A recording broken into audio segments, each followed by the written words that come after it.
6 weeks ago, Frankston YCW were flying.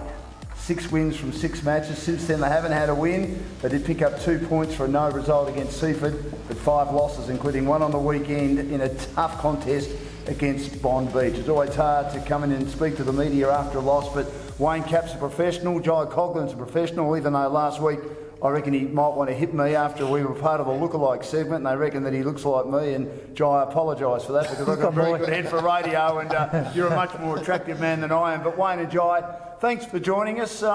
Wayne, it's been a tough 5 or 6 weeks. I've got a feeling, though, that defeat hurt more than all of them. Yeah, it did.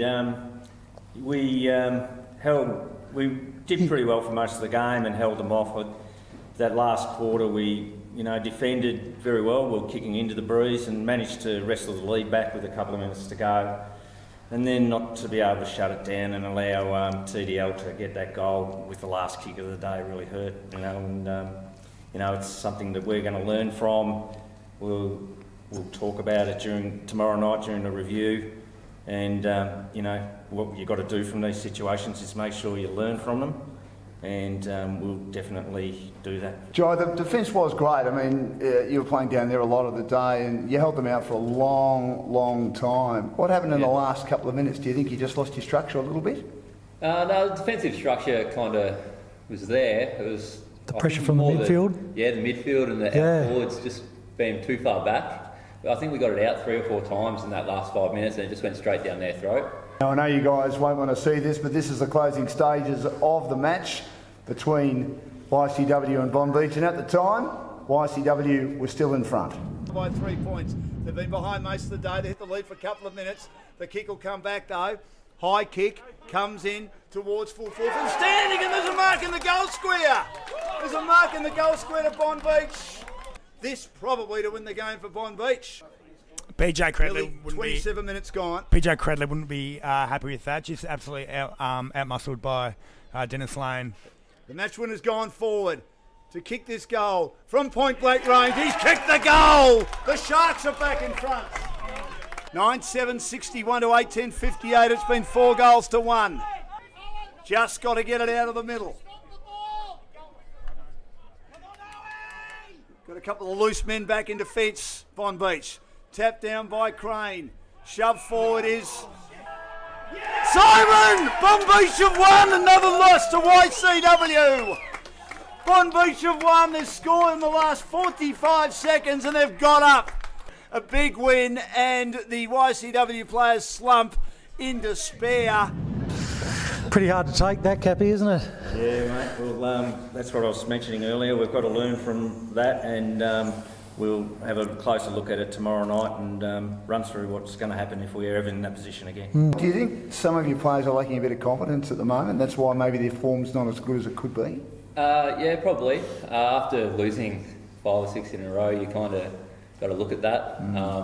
It's probably up to the senior guys to get around younger guys and just pep them up a bit at training, get them going, and obviously, hopefully on Saturday we can get the win and kick starts it again. And it's not only the senior blokes that are in unfamiliar territory, it's the younger guys that have been brought into the senior group and just been driven with success, haven't they? Yeah, spot on. Like anyone that's been in our club for the last 3 or 4 years wouldn't have even had a thought of losing 6 in a row or even 3 in a row. And now that they find themselves in this hole, it's up to everyone as a group to pick us up. You've been the hunted for a long time, haven't you? Yeah. And you've coped with that mantle pretty well. Well, you embrace that. You have to. That was how it's been for a very long time. And now, the shoe's on the other foot. And we've got to adjust, and we will. Biggest challenge of your coaching career, Wayne? Oh, definitely.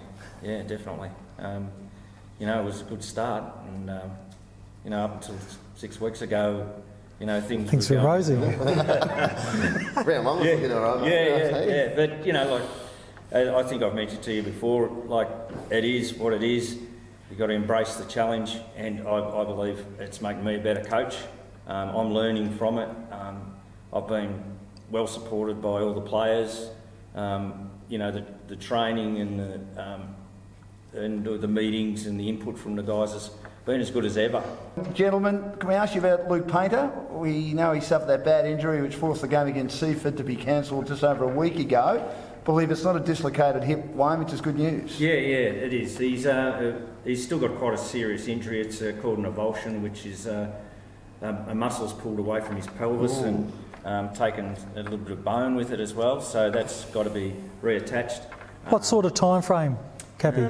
8 to 10 weeks. Okay. Yeah, so it depends on how he heals from his operation and all that sort of stuff. But I was just talking to him earlier today, and he's off the major painkillers, which he's been on since last Saturday week. Yep. And he's still in a fair bit of pain, but it's slowly that's subsiding. And he's seeing the surgeon on Thursday to decide their plan of attack with surgery or non-surgery or however they want to fix it. The head of the playing group, Joe. How did all you guys feel about that when you saw him lying there and he just couldn't be moved? We were shattered for him. It's his first game back, as we said before, since the grand final. Just came off a wrist, done all the pre-season, all the running. Obviously a Frankston pre-season isn't easy. Comes in, quarter and a half in, and down he goes. And I was talking to Murph from Seaford, and he reckons it happened right in front of him. And he just said he was just running along, and he changed direction. And that's it. Yeah, as simple as that. Yeah, it's ridiculous. Innocuous, isn't it? Some of these injuries. a player would do that 10, 11 times a game. Now you've got a function coming up this weekend, haven't you? So that's why it's important you have a victory. Yes, it is. We've got a brilliant function coming up. We're celebrating 3 coaches who have coached 10 premierships between them. The 3 guys, Scott Mathers, Bugsy Barry and Josh Kendall, are all giants of our footy club, and they are getting honoured with a lot of past players and current players and families coming together at the RSL on Saturday night. Gee, that'd be a wonderful it's going to be a big great function. night, and I can't wait, to be honest. And these guys put a lot in and are very successful, obviously, and we'll be celebrating their coaching careers at YCW. Can we thank Wayne and also thank Jai for being here, guys? Good luck, lads. It's been a tough 5 or 6 weeks. Still plenty of footy to go. You're still in the top 5. You're good enough to come back, and we hope you're there come September. And we thank you for joining us. Thanks for having us on. Pleasure. To see a full version of this video and many exclusive chats, never before seen fantastic footage of your club, all the news and views, make sure you click onto the GameFace Digital Record app.